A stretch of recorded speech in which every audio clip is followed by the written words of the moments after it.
Last time on Scorched Sheep, we're in the middle of a heist. Traveller and I, cunningly disguised as Mr. Underhill and Captain Doofus Redwig, have been invited to a dinner party at the governor's mansion in Nisriri. And Traveller's been probing the guests for information regarding the location for a symbol we need to complete our map, whilst I entertain the guests with my stories of glory on the battlefield and the bedroom. The arranged entertainment has turned out to be another trouble. As a comedian, Capri and Stigveld went off to the casino to see what information they could find there. They have discovered there is more to the main event than they thought. I'm still not sure what is going on. Meanwhile, we discover there's more to the main event than we thought. As we, as we hit the casino, I recognize a friendly face from the past, and Stigveld enters himself into a battle royale.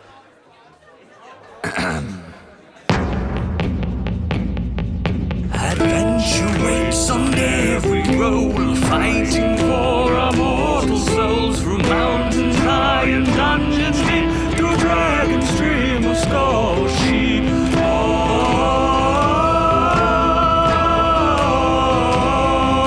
Through dragon's stream of Scorched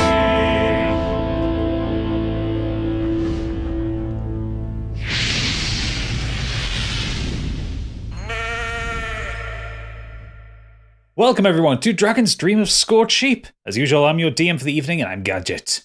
And joining us this time, the Battle Royale himself, as Stigveld at his Stig. Hello. The Royale with Cheese himself, as Calbo, it's Biggie. Captain Calbo. The next member of the royal family himself, as Treble O'Clef, it's Oodles. Oh. And the royal mess of a woman, as Capri Smitty, it's Candy. Hello. So yes, as was wonderfully recounted from the previous episode, the party have got themselves into two different kinds of fun. One is a party, one is a killing spree. So, I think it's a kind of a much ado without nothing kind of situation. Yeah, we'll just get straight into it. I am going to point out, however, I did make one mistake last week. The voice of the comedian Treble O'Clef, I got wrong. I forgot the voice I was going to do, and I defaulted to my normal Cockney. He's Double not busy, actually. can't hang about. Nah. Apples and pears. All that kind of thing. So, the voice I'm going to be going into with this one is a little bit different. So, yeah, apologies for anyone who might be confused at that. Like Oodles, who is confused in general. So it's a comedian, and that's what they do. They put on wacky voices. Wacky Come on voices. Yeah. I'm still confused with this comedian thing. Well, you're supposed to be. Oh, it's all right then. So yeah, we are going to start off at the governor's ball. As we left it, you had all walked into the kind of the parlor where there was like a little kind of like raised up stage set up, and the kind of the maitre d', or the kind of the head kind of butler, had introduced Mr. Treble O'Clef, and you see this man walk out. He's wearing a kind of red tunic and red breeches. He's an older gentleman. He's human. He probably maybe in his kind of mid to late 40s. He's got a bit of a paunch, bit of a beer belly. His kind of hair is kind of grey and thinning, but kind of slicked back with it's either hair gel or sweat. You can't really tell, but there's a sheen to his face. He's got kind of big jowls, and he walks up onto the stage. He's going, well, how you doing? I got to tell you, you're a lovely crowd, hell of a crowd. And and there's kind of a small smattering of applause around the room.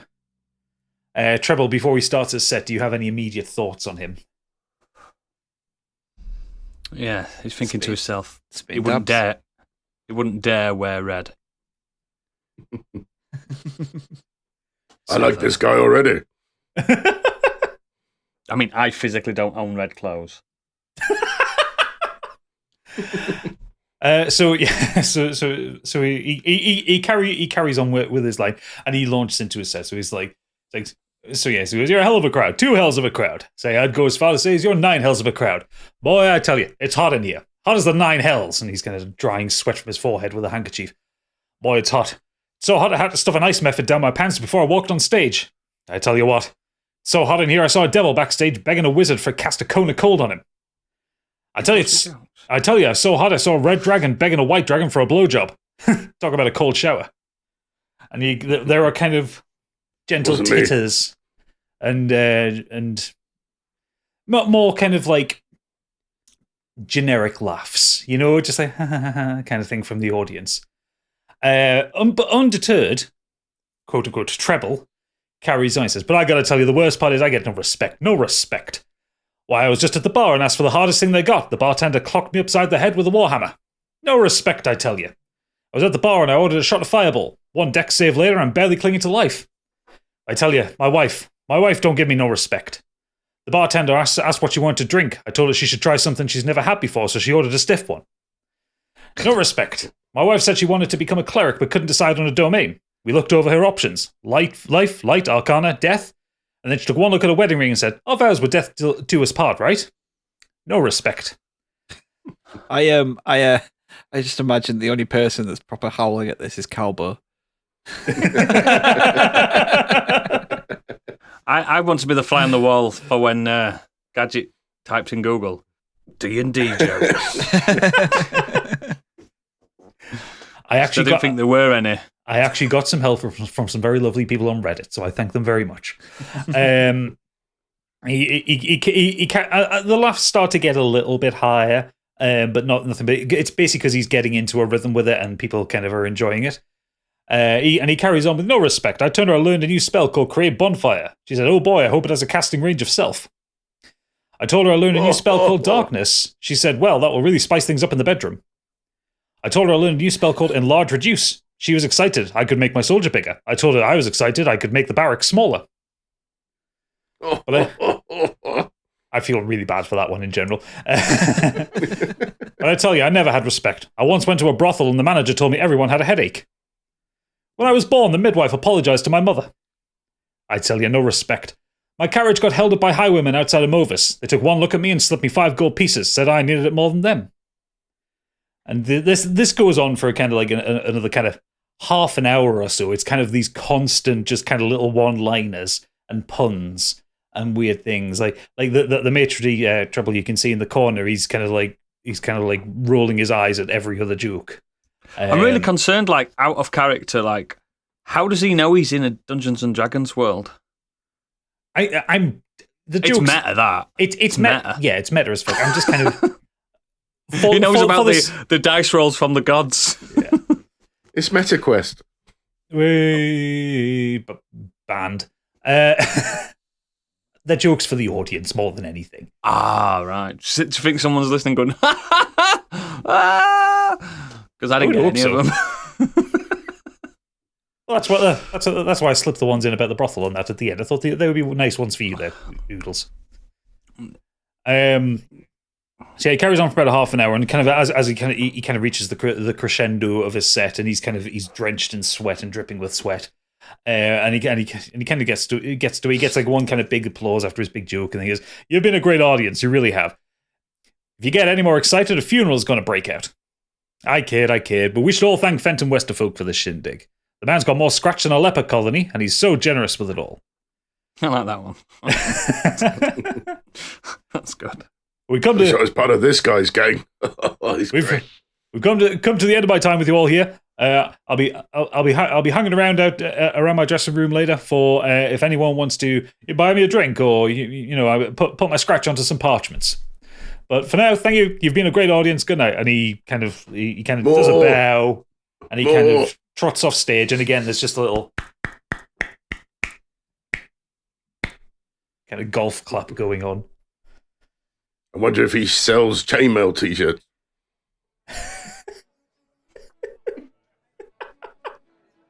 It's unreal, man. You're unreal. The woman you were talking to earlier, Treble, kind of, she sidles up to you, Juliana, and she says, "Well, that was torture." It really was. Fenton usually has some kind of like chamber group or collection of bards on. I don't know why I went for a comedian this time. Is that what it was? I had half a mind to smite him where he stood. I didn't realise it was a comedian. I thought it was some kind of artistic play or something along those lines. Well, suffice to say, when when I get on my travels, I'm going to be warning people about Treble O'Clef. People should not go and see him. I think you should. Be wise. Yes. Very dangerous. She, the crowd have kind of started turning back towards you, Calbo, and people are asking you for more stories.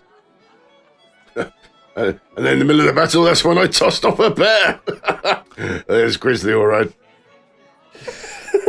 Honestly, you can't take him anywhere. It's a good job I'm not around. It's a good job Stigveld's not around right now. Treble, you hear someone from the kind of collected audience goes, "Oh my god, he fought a bear! He must be so brave. Let's get the man a drink." And you see someone kind of walk off to they kind of come back with a very large kind of like magnum of champagne. Oh dear. No. You hear up, and then and they hand a glass to you. Goes, "Go on, Captain, have a drink. You're not at sea right now." Sir. Guess it won't hurt anybody. Sir. I'll swing it back. Give me a dexterity saving roll, please. Yeah, because guess what's happening?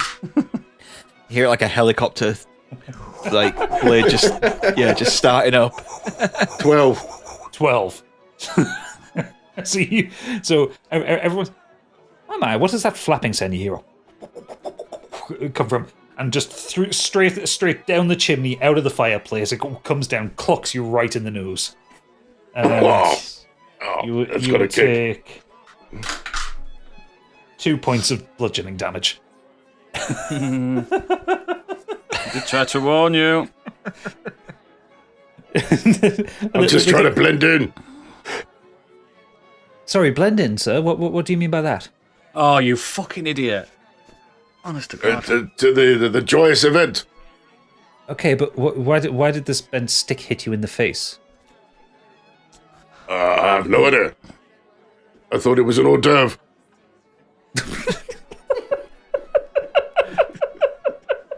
How many people are in this room?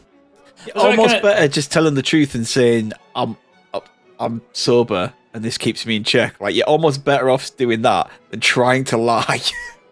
There's about 30 people in the room. There's like the NPCs that you've talked to previously, and then just a kind of assorted hangers on. Yeah, unfortunately, Biggie, I can't charm that many people. I'm not powerful enough to stop a room from your blunders. So, what I do is I toss a rock or just a little trinket, a little pebble at my finger, bang it at Calbo's head if I can do that. Yeah. Oh yeah, that happens. He turns around and looks at me, and I just wave and I walk out. That's weird. I don't think he's in any danger. I just walk out because I know I've got to meet that girl, haven't I? Yeah, you got to meet that girl. Do you want to try and question the person who's stolen your name? I was hoping you would have said on my way out I would have seen him. Well, so if you look at the map on Roll20, he has kind of descended from the stage, and he has moved kind of towards this door and then kind of through it. So like this room here to the north of where you are is his dressing room. Okay, then rather than going out, I still throw a stone at his head because he's a fucking idiot. Yeah, I'll go into that room and get a ping. I'll go into that room and talk to the interloper. Okay, so you walk into this room and you see quote unquote Treble sat at a table that did not reveal. That was reveal areas. There we go. So he sat by a table. There's a couple of kind of tables there which would be like used for like getting dressmaker. There's a bed. There's kind of a floor chest, and he turns around and he goes, "Wait, look at the short stack. Welcome. Hello there. Greetings." And he kind of walks up and he kind of like shakes your hand. He like puts both of his hands around your hand to shake your hand. "Oh, it's always nice to meet a fan. What do I call you, boy?" Mr. Underhill. "Well, Mr. Underhill, I hope you enjoyed my set." No. That's the problem, I didn't.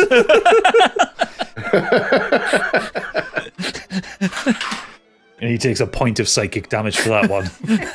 Oh, that's really tickled me the way you just...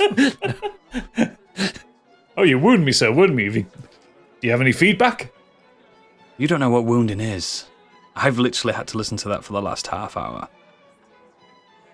I feel like I could electrocute my own brain to forget that. However, you're in luck. Oh? I have a way of making your set even better. And how's that? Killing you. And he just smiles at you, and then he kind of stands up a little bit straighter, and his voice kind of changes. Goes, I wouldn't recommend that. See, that's a funny joke. I got your attention, didn't I? And he kind of steps forward to you, and can you roll me a strength saving throw, please? Yep. 16. 16. So he rolled a 17 on his strength check, so he just grabs at you. No, I did. And he kind of picks you up and goes, Hi, Treble. Hello there. I have a message for you. Fire away. From my employer. Who is? He reaches inside of his tunic and he pulls out a letter. It's folded up. It's got a red wax seal on with the wax seal has a skull. And he kind of using his fingers just kind of like pulls open like the top of your tunic and just kind of slides it in and says, Read it later. If I get the time. I'm trying not to be intimidated by him, do you know what I mean? He's putting on a... Yeah. You want to read it. Okay. Maybe I will. Your friend out there. The Scaly. Mm-hmm. Yes. You realize he's in great danger, don't you? Ever since he was born. No, I mean from people at the party. Elaborate. I assume you met Don and Esther Harley, the, shall we say, human supremacists? You did meet them, you wanted to kill them. Okay. Yeah. They were the ones very, very anti-non-human. Yes. Yes, well, Don has a switchblade, and he's not afraid to use it.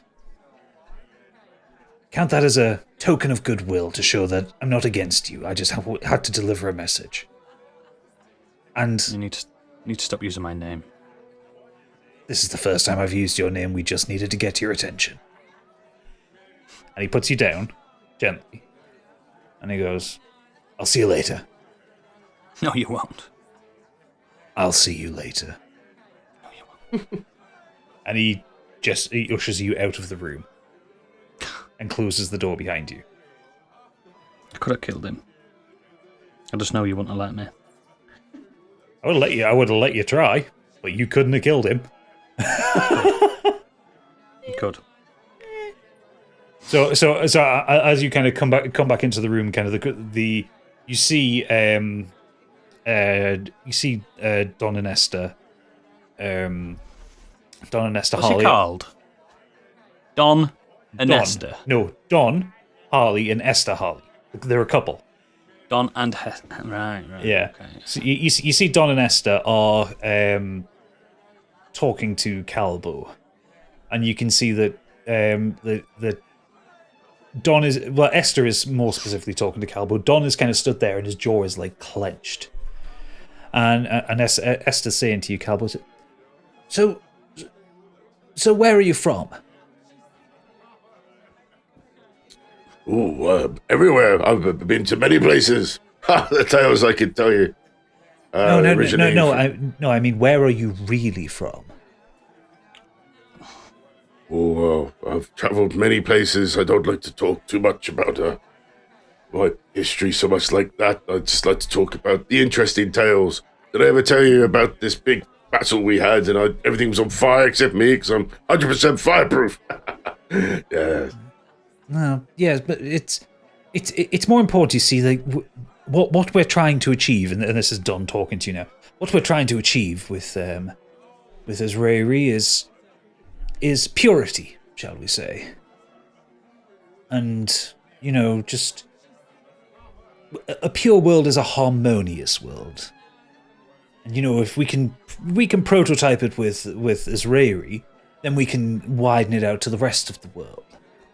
Don't you agree that purity is a thing? Yeah, you can try and interrupt. Yeah. Can you go back to the beginning again? Shut up! I'm trying to save your life. Because I can obviously I got the tip from the fucking that guy. Yeah, I can see what's happening now. You can smell a racist a mile off. Absolutely. I want to use my cantrip, minor illusion. Yeah. To distract him.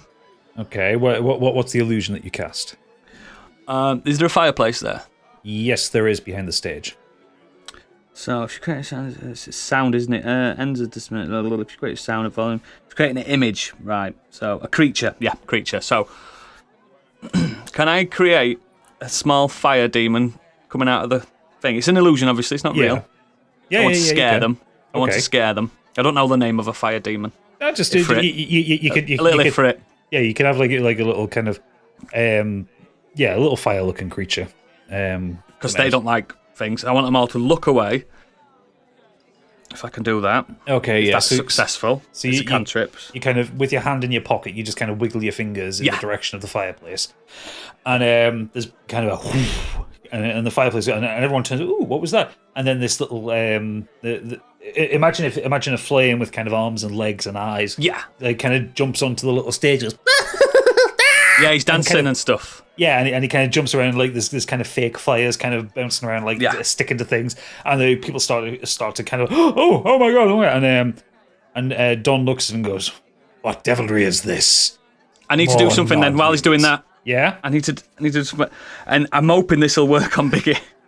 Okay, Biggie, I'm gonna do because it's going to take too long to explain it to you. I want to charm person you, but it's a wisdom saving throw of 15, and I'm hoping you're not very wise.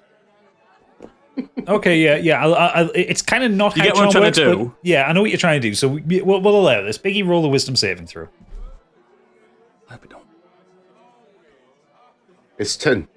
10. Good. Yeah, you didn't. So I just do that. Whisper in his ear. Follow me quickly. I'm surprised. Follow me quickly. Boom. And we just run out while the little fire gremlins are working. If that's allowed. I want to see the big fiery thing. You charmed, dickhead.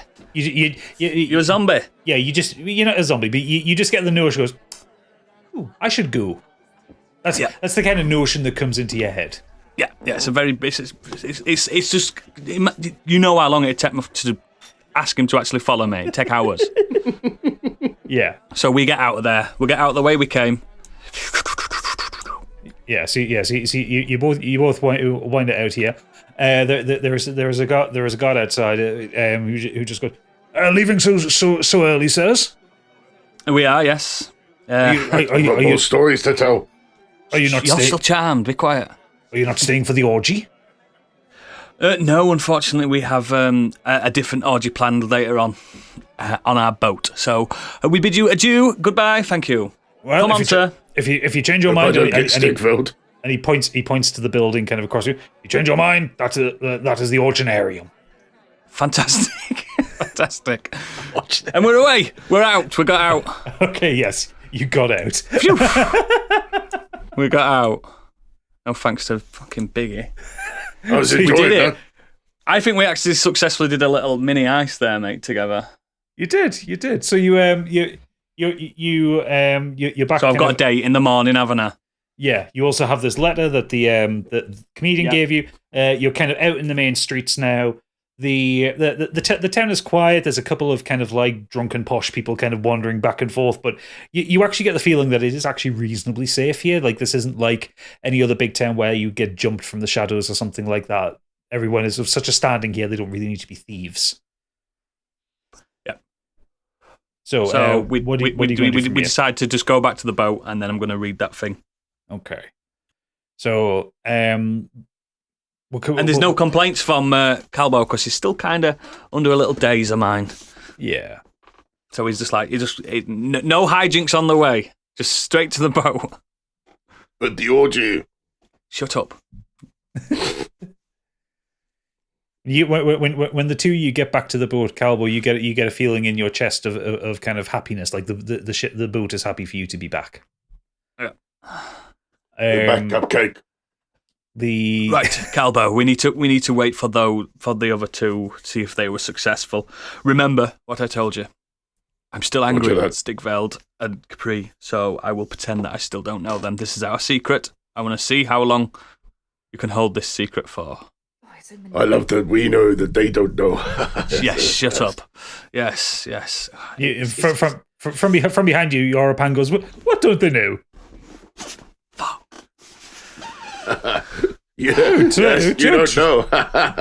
Terrible, you seem in a better mood than before.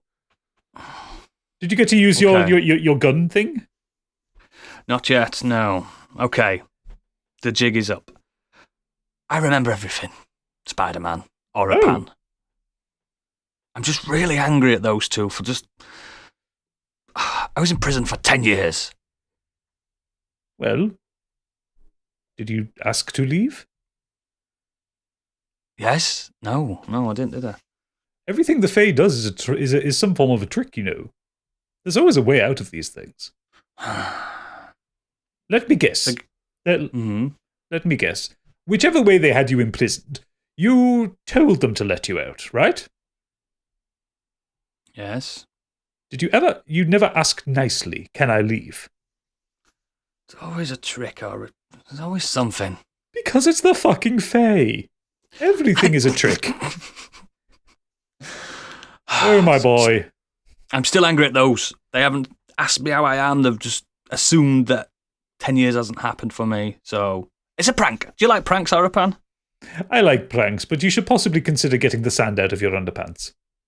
Eventually I will. Give it a day or two.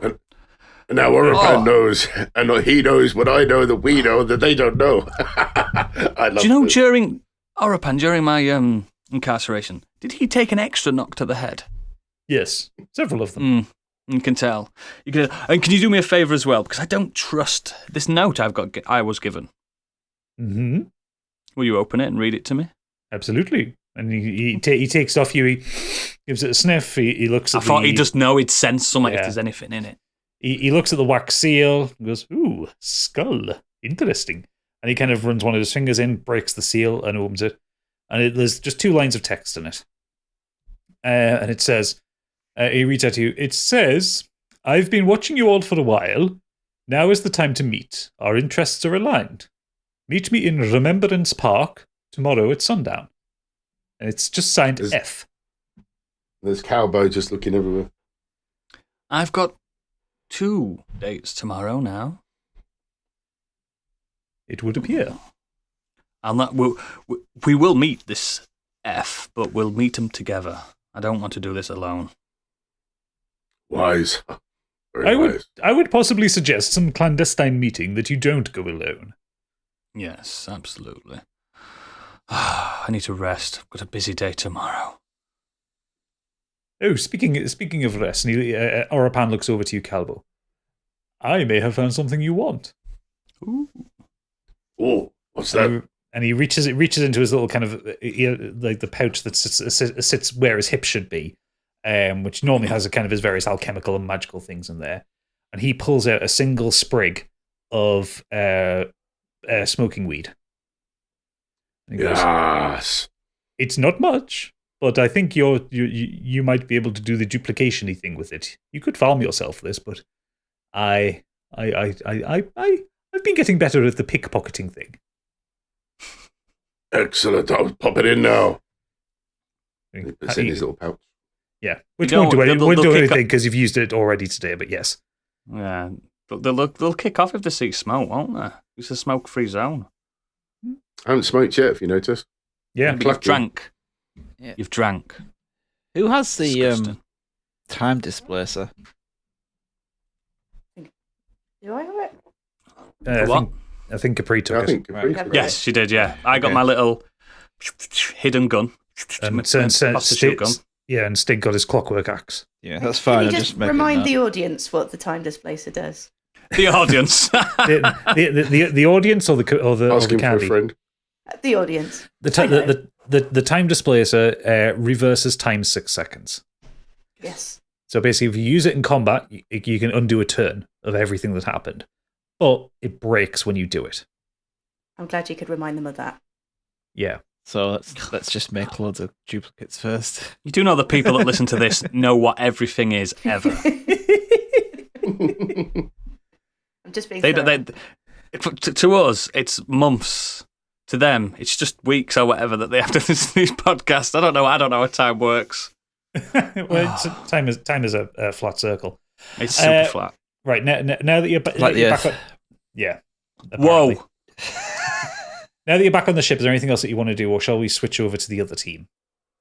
I want a long rest because I've used some of my spells. So Right, okay. Well, you're not necessarily getting that yet, but I'll take it under advisement.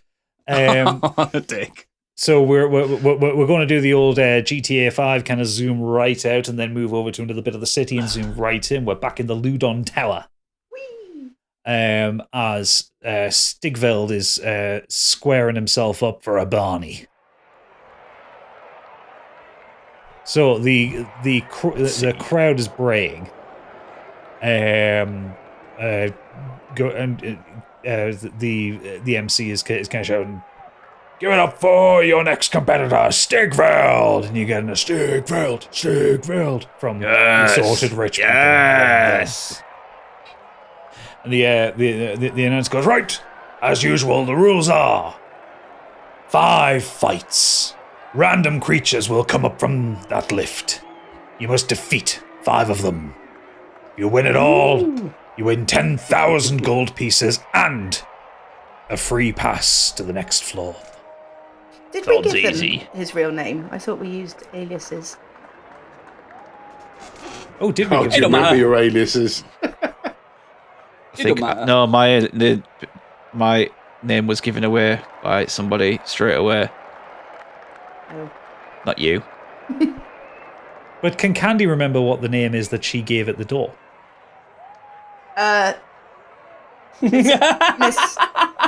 Miss Angela Hoopinkoff. I don't think it was that. It wasn't that. Uffenberg, wasn't it? Nope. Have you got it written down, Stig? I haven't, because it was something ridiculous. That's why you stick with the same one since season 1.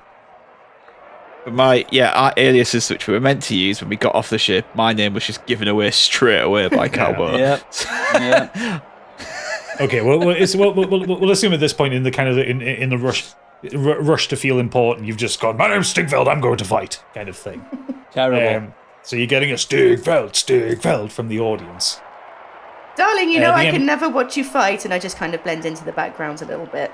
And I want to try, before it all kicks off, if it's okay, I'd like to just try something. Okay, what do you want to try? Can I call one of the waitresses over, please? Yeah, sure. Do you want to call over Aeloth, or do you want to call over just any waitress? Any waitress but Aloth. Okay, so kind of short, slightly dumpy woman again with a kind of plain white mask kind of comes over and goes, "Yes, can I get you a drink?" Oh, my darling, I've heard an ever such a terrible kerfuffle come from the public conveniences, and I'm just going to cast minor illusion to make a little booming sound come from the bog. Oh, yes, I heard that. Yes, follow me. Let's have it. I'll show you what happened. So, Okay. go to the loo, and then I would like to use. So she kind of leads you. There is a door to the. I'm going to forget the reveal map icon thing. Reveal areas. She kind of leads you. We'll assume that there is some kind of public convenience kind of behind this wooden wall here. Yep. And she leads you through. What's happening now? Can I use Charm Person on her, please? You don't really need to use Charm Person on her because she's not hostile to you. Are you trying to like influence her to do something? Yeah, I wanted to stay here for like 3 hours. What? I want her to stay in the loos, out the way for about 3 hours. In one of the cubicles. Right. Okay. To what end? You'll find out. You'll see. She's got you. Okay. Well, the rule lawyers are going to hear me, but going to hate me. But fine. I want to see how this pans out. It's a wisdom save, isn't it? Yep, 14. 2. She does not save. So you give her. Technically, this should be the suggestion spell, but I'll allow it at this point. I feel like I know what she's planning, but I don't want to like say it in case I am right. Probably so right. She looks at you and goes, Yes, I can stay here.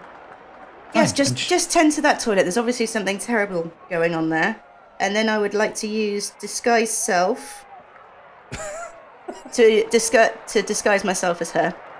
Okay, so you cast the disguise up. You're in a black robe.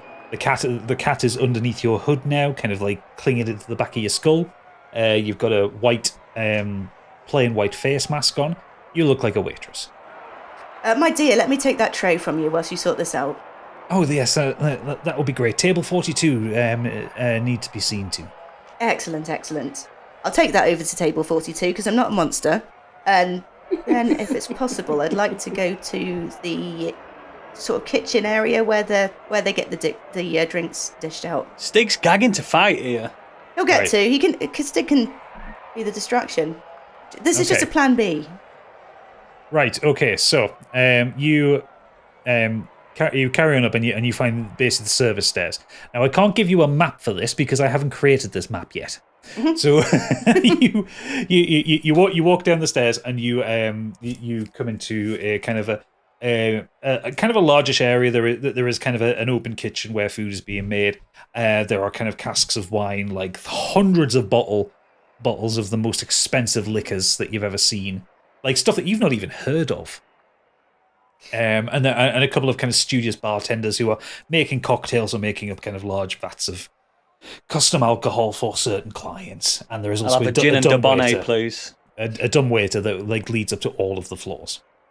Right then, boys, we've had orders straight from the top floor. I've got a massive order coming from you. I'd like 4 margaroonies, 2 bloody Mavises, and a sex on the fairy forest. And I need to take them up. So, quick! They're important folk up there. The rather surly kind of head bartender comes around and goes, "Can't you see we've got ticket orders out the arse?" And he kind of points at a load of tickets on the counter. Allow me. I'll grab him by the scruff. Allow me to remind you, what kind of people frequent the top floor? We need to keep these people happy, and we need to do it quickly. Oh, it's top floor, is it? Top floor. Chop chop. He kind of pushes some of the tickets to the side and he starts to make up these drinks. And it takes him about kind of 15 minutes, but you then have a big tray of drinks in front of you. I'll just be taking these in. Whoa. And Give me a sleight of hand check to see how steady you are with it. No, acrobatics. hang on, that's that was a probably the sleight best of thing. hand. I just rolled by accident. Yeah, Acrobatics. 12. 12. It's a bit wobbly, you spill a couple of them, but it's not too bad. So I have to very, very slowly make my way up the stairs now so Stig can get on with his fight. Okay, so Stig, the MC kind of walks out of the cage and looks at behind him, and he looks at you and goes, "Good luck, boy." As he kind of rings a bell, and then the trapdoor at the bottom of the cage opens, and the lift comes up, and you are facing off against. Shit, where are my tokens? A mind flayer. I'm not going to give him a fucking mind flare in a fight like this. What the fuck is wrong with you? A 3-headed dragon. God. You see Santa this Claus. chittering insectoid-like creature that comes up in front of you.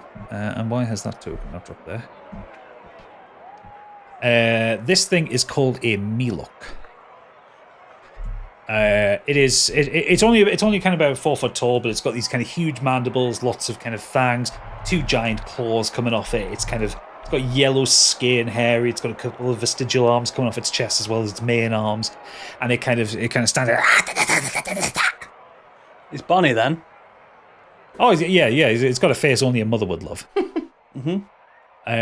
So let's roll initiative. See who goes first. You or him? 11. It's you because he got a natural 1. Hey. Well, In fact, you know what, to set the mood here, because I think I happen to have the music in Roll20. No, not that. Manage audio. Yeah, let's. Let's conversation. Yeah. Casino heist. No, just our battle music. Right, what are you going to do? Dragon Quest 11. It's very similar, isn't it? It is a bit of Dragon Quest here. So, first action, I'm going to go into rage. It's always best to just go straight into rage. Yep.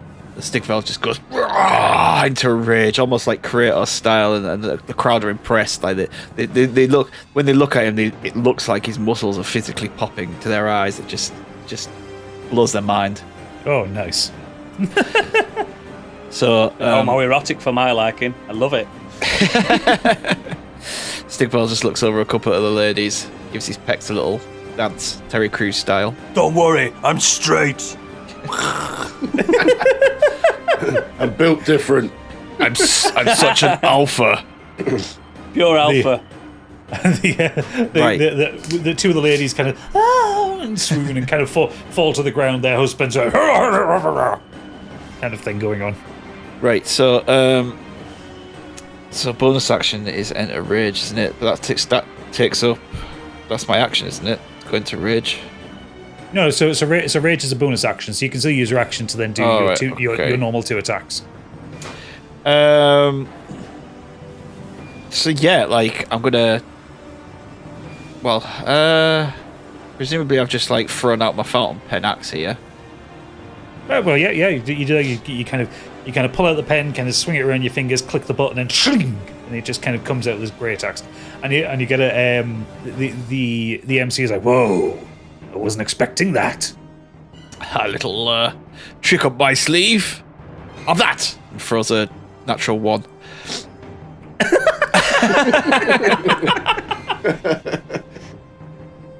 So that's natural 1 for your first attack, was it? Yep.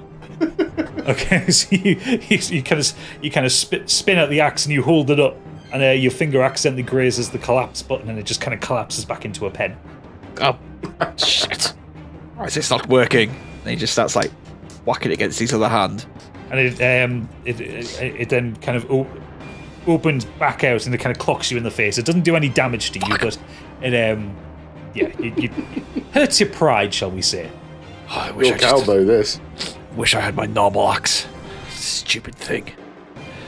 And get another action, don't I? Yeah, you get another attack action. Another attack, yeah. That one is a... Where's my thing on the side? There we go. 21. Ooh, 21 to hit. Yeah, that hits. So give me your damage with that. So you've got 18 plus 2. It's 20. 20. Yep. So you just kind of walk up there, and you just like kind of slash at him, and you actually take off the creature's left arm just straight away. Aha! And it kind of. Maybe this thing isn't so bad after all. So it's now. Is that the end of your turn?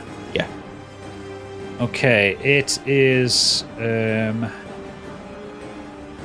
Right. It is going to attack with its 1 remaining claw.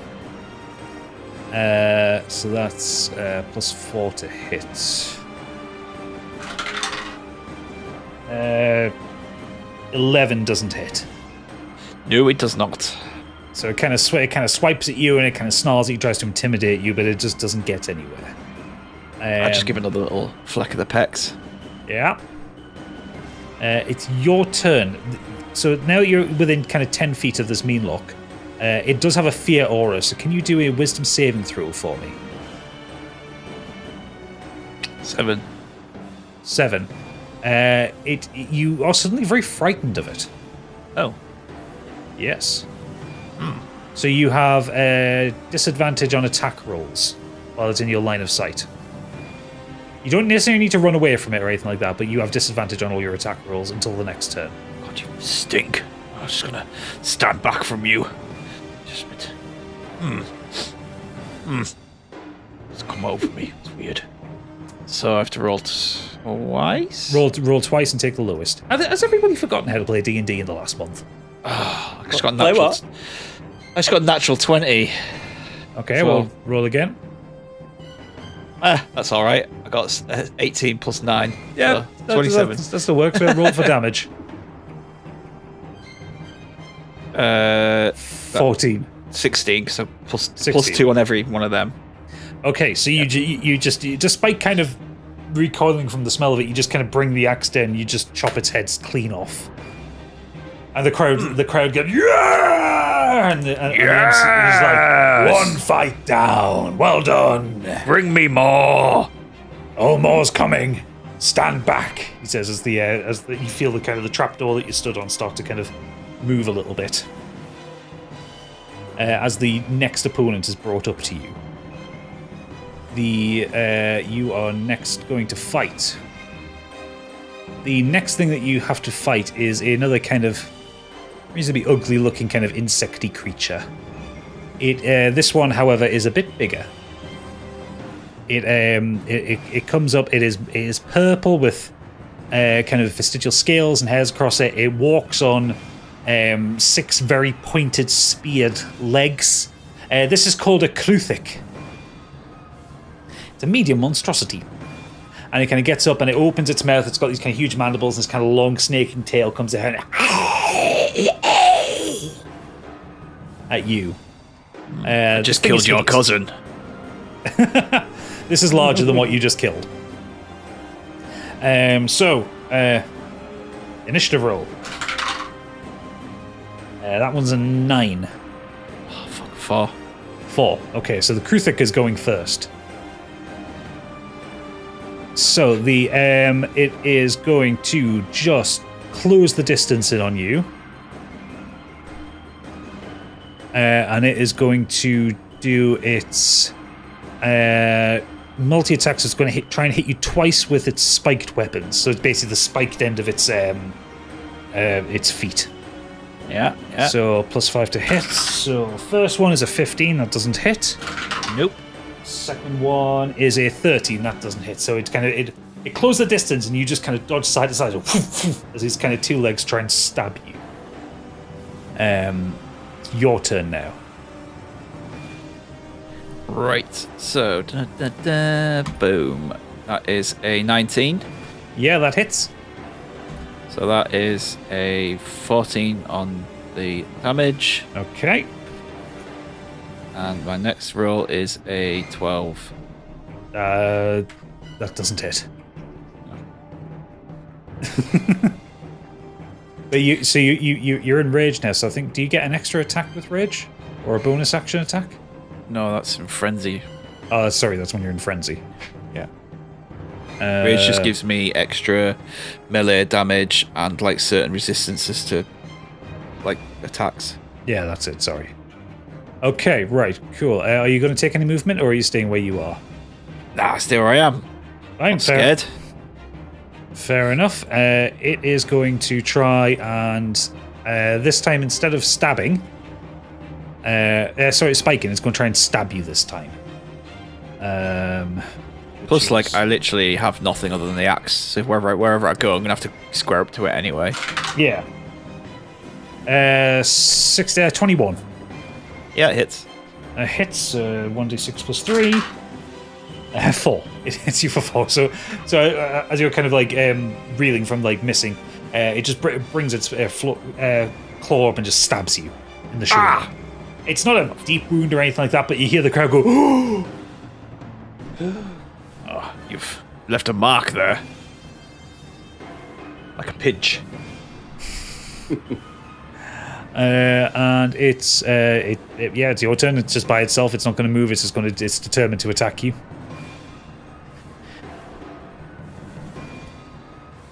That is a 19. Yeah, that hits. And a 20 on the damage. 20 on the damage. Okay, so you chop one of its front legs off, and it kind of howls in pain. This kind of purpley blood is kind of pouring out onto the floor. It's still up, but it's very wounded. Ah, God, you stink worse than the last one. That's a 25 on, so that definitely hits. Yeah, that hits. And a 11 on the damage. Okay, how do you kill this one? Give me an impressive bloody kill. So Stigveld picks up the leg that he's just chopped off. Yeah. Because it's big and spiked. And he just grabs like the jaw of it, rips that down and just shoves the spiked leg right through its mouth into its brain. God, someone's been playing Doom Eternal. That might become relevant later, in fact. Brilliant! Okay, we'll take a pause on Stigveld's fighting for now to check in with Capri. Capri, what are you doing right now? So I'm just kind of keeping that ear out on the level that he's on and trying to kind of keep up. So you've basically heard, yay, and Stigveld, and some like wet slapping, squelching, cutting noises. Yeah, so I assume that means that he's... So what my goal is to kind of arrive at the top floor the same time as he does, so neither of us go in alone. Right, okay. So yeah, I'm just on the first floor kind of keeping an eye out, just looking busy. Okay. So are you going to try and kind of blag your way upstairs to the next floor? Yeah, yes. Okay, Is this not a concealed staircase? Because... Am I going to have to blag my way up? Or can I just say that I'm going to the top floor? Well, so here's the thing. You are in disguise. Mm-hmm. You need to act like you belong, I assume. So if you've made your way back up to kind of this area where the fighting is going on, what's stopping you from trying to get up to the next floor? I'll just go up to the next floor then. I'll go up to the top. I just wanted to kind of keep an ear out on just how far he's getting, just so we kind of arrive there at the same time. Right, okay. So he isn't ascending floors as he's fighting things. Okay. But you walk up and because of your disguise, no one kind of really bothers you until you reach the top floor. You come to a door that would lead into like above the 4th floor of the casino. So this is where like the offices are and the private areas. And you get there are 2 guards there. They are wearing kind of gold faceless masks with kind of golden armor and holding spears. And as you walk up, you hear one of them goes, "Halt! Who are these drinks for?" They're for our guests on the top floor. This is a special gift from the contender who is playing at the moment. He wants to say that he thought he'd get the drinks in before he comes to meet everyone. Right, can you roll me a deception check, please? 9. Mm-hmm. The guard looks down to you and goes, "There are no guests in the VIP rooms at the minute." But there is going to be, though. That's what I've been told. Listen, this is what I've been told from the bottom. You know, the line manager told me, send these up. I'm just doing my job here. He said, get everything ready for when our guests arrive. And look, I just don't want to get bollocked again. You know, I mean, I've been in trouble at work a little bit. Just let me do my job, please. Come on, guys. Okay. We played Uno the other day. I remember. I know your wife. Give me a persuasion roll on this one. I'll make it's a little bit of a kind of DC because that's a good attempt. That's a 9 again. 9. You still don't get it. Can I look, tell you what? How about I give you one of these drinks each? No one's gonna know. The guard is. Again, he's going to do a roll. Yeah, his insight isn't good enough either. So he goes, "All right, partial to a Bloody Mary." Yeah, they are good as well. I saw them make them extra spicy. What about you? What about your friend? I don't know you, dear. Are you new? Yeah, and he goes, and he just doesn't say anything. He goes, "Oh, that's Terry. He's had his tongue cut out." Oh, nobody Silent told me we Bob. had such a handsome boy starting. What's it for you? How about Margaroony? And he kind of like waves his hand because again he can't talk. He picks up the margarudi. Yeah, And, get that down, yeah. And the guard you were talking to, like, he opens the door. Says, "Right, just make it quick. Thanks. Don't Just give him a don't little wink. want the boss to catch you in there without any customers." The boss is expecting me. I hope so. He opens the door and lets you in. Just give him a wink. Another wink.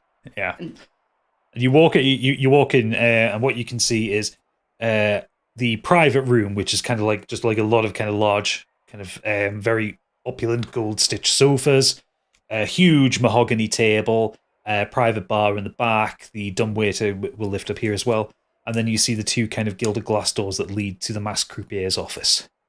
Oh, rich mahogany. Can I get into the office? Roll an investigation check to see if you can get through the door.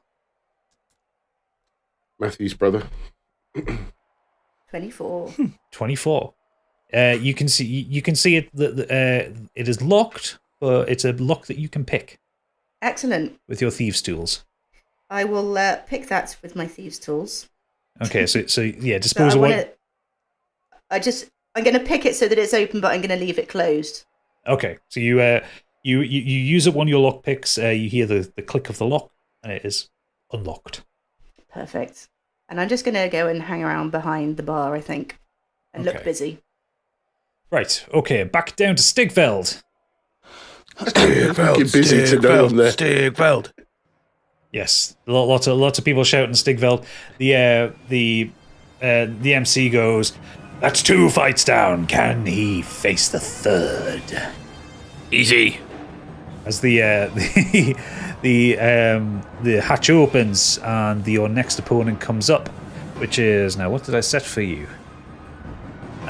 You see a creature that you have actually faced before, Huan Ti, which is a snake man. This would be something you would have remembered fighting back on High Dawn. Seen one of these before. Killed many of them. You'll be the next. And he just see you. I see you, Goliaths. Why can I never escape you? So Huan Ti is they are shape changes, but they're basically humanoids with kind of snakes' heads. How'd you spell it? YUAN-TI. Sorry, I'm just looking it up as you say, because I want to have a look at what they are. Yeah. That's cheating. Yeah. No, I'm just wanting to know what I'm fighting. Stigveld can see, so why shouldn't I? So yes, this is a Yuan Ti Malison. How do you pronounce it? Yeah, Yuan Ti. Yeah, I've got one here. Yeah. So he's carrying kind of like a curved sword. He's kind of rather muscular. He is about the same size as you. In fact, he's quite an imposing creature. So, initiative roll, please. 11. 9. Okay, you get to go first. Oh, I'm just going to kill you like I've killed the rest. 24. Yeah, that hits. 10 damage. Okay. And So you just slide straight in with your axe, and you kind of catch him across the chest, and you go, "Tsah! You can do better than that, I'm sure." I can. So I rolled a 27. Nice. And I hit you with a 17. Oh yes, beautiful pain. It's weird. He's one of them sex people. You were getting off on this. No, I just enjoy combat. He is then going to. He kind of puts his hands together, and he starts to glow, and like his neck extends and his body goes long, and he basically shape changes into a snake. Oh, you are getting off on this. And he goes to constrict you. So this is a D20 plus 5. 7. So that doesn't hit. His tail kind of whips around to try and get you, but you manage to dodge out the way of it. Yeah. And he kind of rears up like a cobra, and the kind of side of his neck comes out and goes, "Come on, try to hit me." As he kind of like drags himself closer to you. Your fancy presentation doesn't impress me. And he hits him with a 20. That hits. Yeah, that hits. And it's a 16 to hit. 16 damage. Yeah, sorry. Okay, so you kind of slice across him. You kind of blood's kind of spurting out from his scales, but he's just and he kind of bares his fangs at you. Okay. And that's a 10. 10 doesn't hit. No. Pathetic. I mean, you're the one who's leading here, not me. So everyone's chanting my name, not yours. He is going to try and bite you this time. 18. Yeah, it hits. Hits, so it is 1d4 plus 3. So it's 5 piercing damage plus 4. And plus 10 poison damage. I have resistance to piercing damage. Yeah, so you'll take half the piercing damage. So it's 5, so only 2. Only 3. 2. Yeah. Yeah, you'll take 2. But you'll take 10 poison damage. Okay, so as he kind of just lurches, 10 on my. I just take 10 points off. Yeah. Yeah. So as he kind of like lurches forward and just sinks his fangs into your midsection. Taste those Does that rock mean he's hard poisoned? abs. Is he poisoned for the fight, or is it just for that? No, just for that bite. It's just the damage. Right. So combat that. I'm going to swing a 28, Yeah, that hits. and the damage is 17. Okay. So the kind of blood's kind of pouring from his eyes and from his mouth as he's kind of just trying to keep biting onto you, as if you're just kind of like trying to cut him in half. Yeah, and then a 15. Yeah, that hits. Yeah, with a 14 damage. 14 damage. Your axe just cuts straight through him, and he just kind of hits the ground. His eyes kind of go white, and the two parts of his body kind of shift back into the one T form, but now cut in half. Okay, so he's dead. He's very dead. Yeah. Okay, great.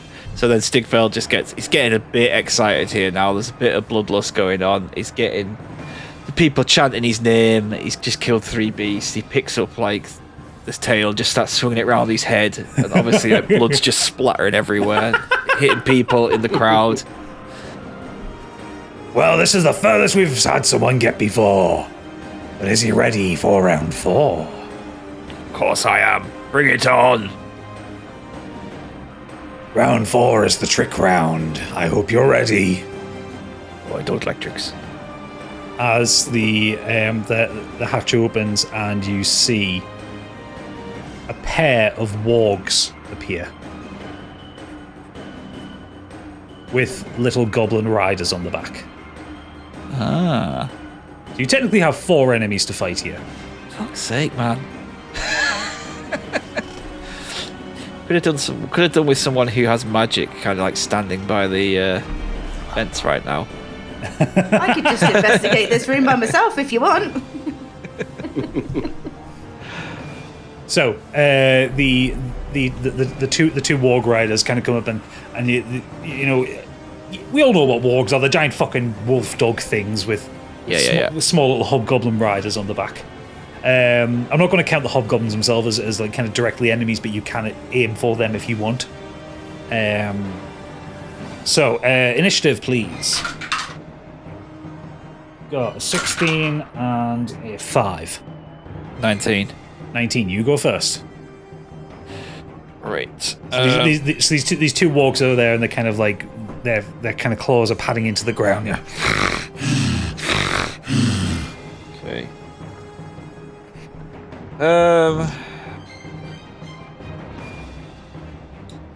14.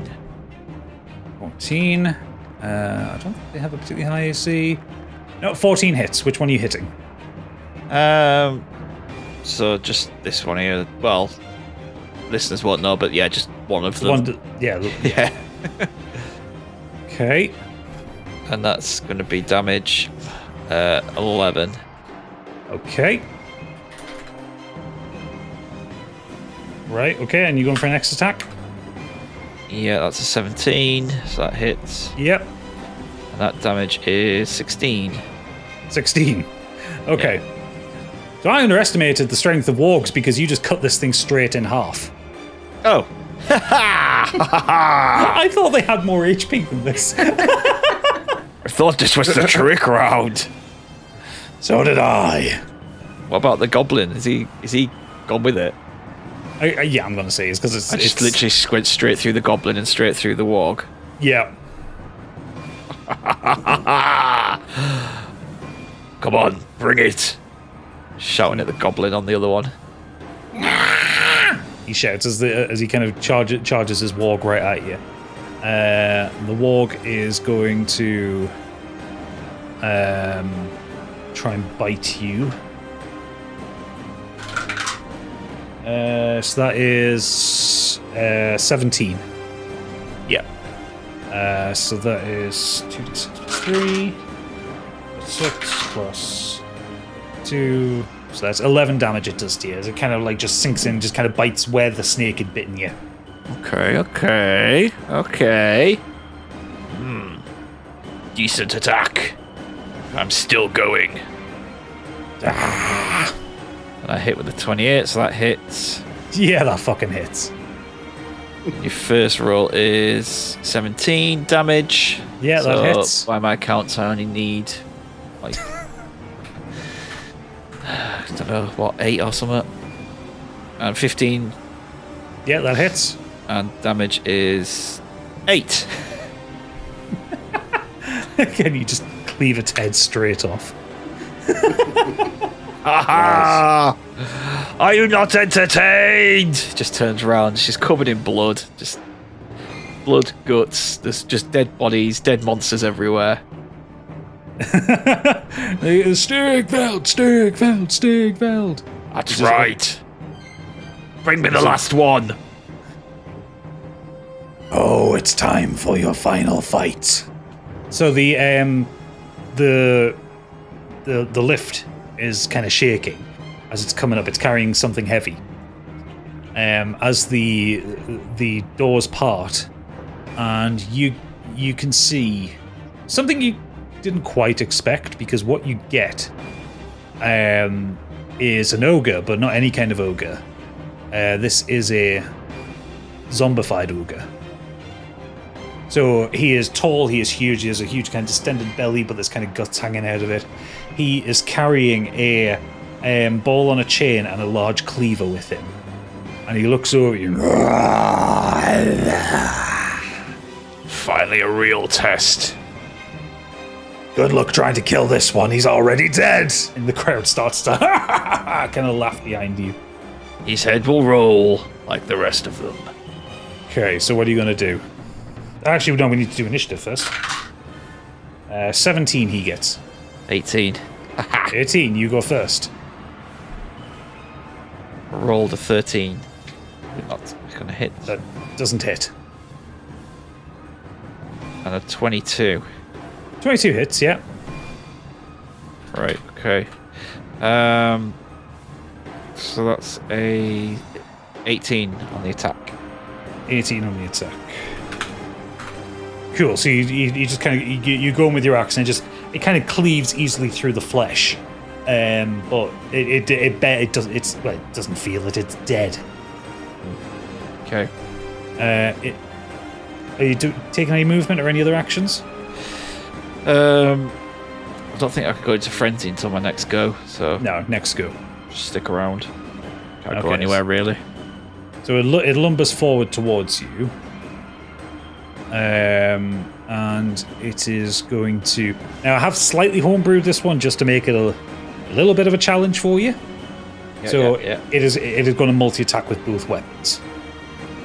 It's as if its kind of arms are just kind of flailing around. Right, okay. So with the kind of the ball and the chain, Sounds fair. that is a 16 to hit. Yeah.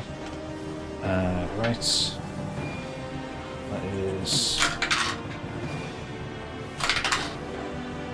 that is 10 damage.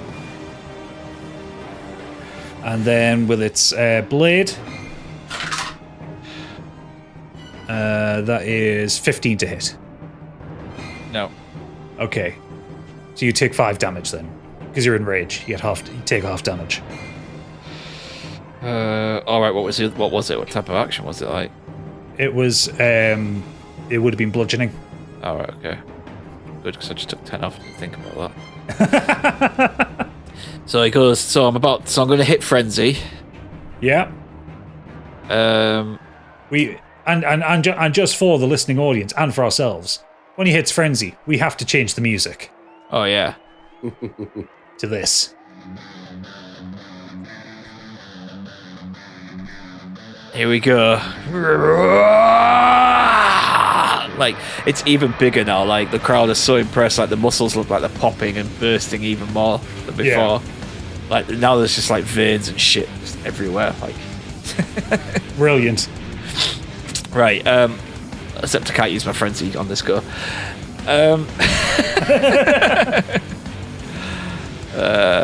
Says I can do my attack at the next one. 24. That's gonna hit. Yeah. Yeah, that hits. And that's a 11 damage. Okay. And 28. So I'll hit. Yeah, that hits. And a 10 damage. Okay. So you just as you kind of go into your frenzy, your muscles are kind of bulging, and you're just swinging wildly with the axe. Yes. The undead ogres as it kind of goes to slam the ball and chain on you. 8 plus 5, 13. That misses. Right. So he's going to come in with the big blade. So what are we on now then? 3. I'm just counting it as a new rage each time. You're fine. Don't worry. All right. Okay. No, I just someone will call me out on it if I just keep. I mean, right, you're in frenzy now, so it's all new. Yeah. So no one. you miss everything. Yeah, you miss for both his attacks. The ball and chain kind of crashes down into the floor next to you and kind of cracks the tiles. The sword, he kind of tries to swipe you laterally, and you just duck out of the way. Just like like Muhammad Ali. Yeah. Like heads bobbing and weaving. Ain't not touching this. Right. To make this easier, I'm just going to do all 3 and see what hits, and then add it together. Yep. Right. So first one is a 19. Hits. Next one is a 12. Hits. Okay. And the next one is a 27. So I get 3 of that. Yeah, all 3 hit. So you've got 15 plus 13 plus 16. 16. So you're just tearing into him, kind of bits of his body are kind of flying all over the place. You're taking huge chunks out of his kind of guts. Is kind of like it's amazing that this thing still kind of stood upright, but it is. The crowd are going fucking wild watching you tear into the first time they've seen a 5th rounder in a long time. Yeah, I'm just like rah, rah, rah, rah, rah, yeah. Rah. So he's going to take his 2 attacks. Just full on Kratos in rage mode now. Yeah. 7 plus 6, that doesn't hit. 13 and a 14 doesn't. Neither of them hit. So kind of as you're kind of tearing into him, he's just kind of flailing wildly, trying to catch you and trying to hit you. I'm rolling really shit today. I know, that's great. I've enjoyed it. Can't catch me on the gingerbread man. Ha ha. Right, and then my hits are going to be 24 hits. 20 hits. Yep. 22 hits. Yeah, all 3 hit. So 17. Yeah. Plus 11. Yeah. Plus 18. Okay, so as you do those, the Some fucking good rolls tonight.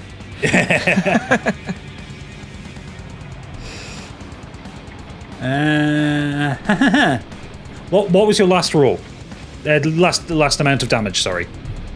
So 18 was it? So it's the total is 46. No, but the last damage roll. Oh, 18, yeah. 18. Right. So So the undead. So basically, you've got them down to 0 HP. Undead ogres have a thing called undead fortitude.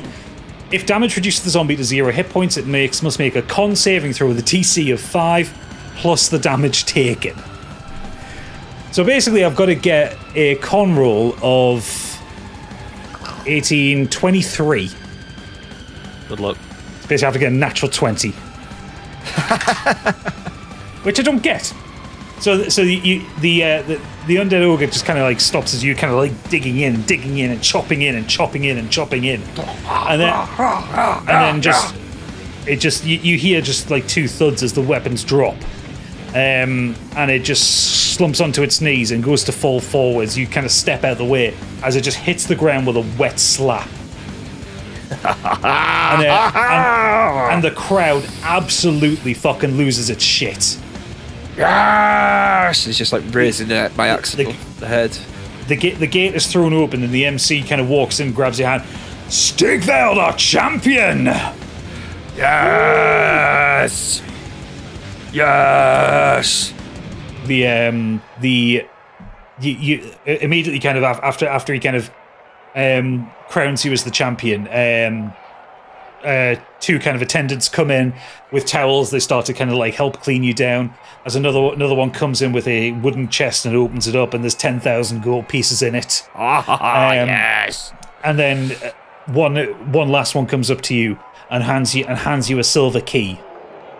And the MC says to you, this key lets you to the next floor. Well done, Stigveld. You've earned it. 5 more rounds next. I need... Oh, my blood is pumping. That was enjoyable. It's been a long time since I fought combat like that. Where is my woman? No. His cock ring is showing a little bit. Oh yeah, there is a hard-on going on here. While Stigveld is celebrating, Capri, we'll just skip back up to you briefly. So you're just kind of like making yourself look busy behind the bar. Yeah, to no one, but in case they walk in. Right. And there might be security cameras. Cameras. The doors open and you see a man walk in. He's wearing kind of purple and black garments.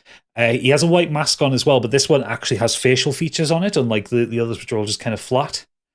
And he has a couple of attendants behind him, and he pays no attention to you as he kind of comes in, kind of sits down on one of the sofas. One of the attendants comes up to him and says, "We have a winner for a change in combat." The man sitting on the sofa goes, "Really? Since when? We've never had a winner. Who's stupid enough to go into that and survive 5 rounds?" As well, we have a winner. He's done it. The crowd on the ground floor are going insane. He's received his key to come upstairs. Maybe we should invite him all the way up here. I want to see what kind of man this is. And I just sort of nod in the background to one of those. And he then says to his friends, "Keep an eye on him. See how he gambles. If he seems to be doing well, then maybe I shall extend an invitation to him." Sir, shall I go and lubricate him with some drinks, perhaps? No. Maybe a gesture from upstairs. It might be a nice gesture, sir. I've just given him 10,000 gold. That's a nice enough gesture, don't you think? Yes, but these kind of people are very powerful. You want if somebody like that, you want to keep him on your side. He could be handy around here. I don't need more security, but I want to observe him. I want to see what he's made of. And, if it turns out he's not made of anything, I'm sure we can find a way to kill him. So, it doesn't matter. Absolutely, I quite agree. Shall I go down? Doubt. No. You stay up here. I feel in need of a drink. Ah, yes. A bloody margaroni, perhaps? Just wine. And he goes up and walks towards his office, and he goes to put the key in the lock, and he kind of pushes the door and it opens. And he goes, "I locked this." And he turns around because someone has been sneaking around. Have you seen anybody? I've been up here for about an hour. It's nothing. I didn't know it was unlocked, so I didn't try it. I've been busy. He gets a natural 20 on his insight roll, so can you give me a deception roll and try and beat that, please? Oh, Lord. 16. It's a And he good throw looks and at- roll as well. He looks to his attendants and goes, Caesar.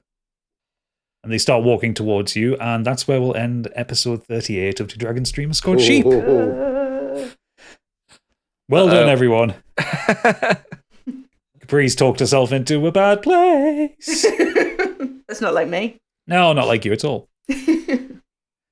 So yes, thank you all for listening, everyone. For patrons, if you check your Patreon inbox tomorrow, you will get that track that we used during Stig's Frenzy, which is a one I've written for this called Great Axe Division, because I'm totally not ripping off Doom at all. But you're going to get that as a Patreon bonus. It's good.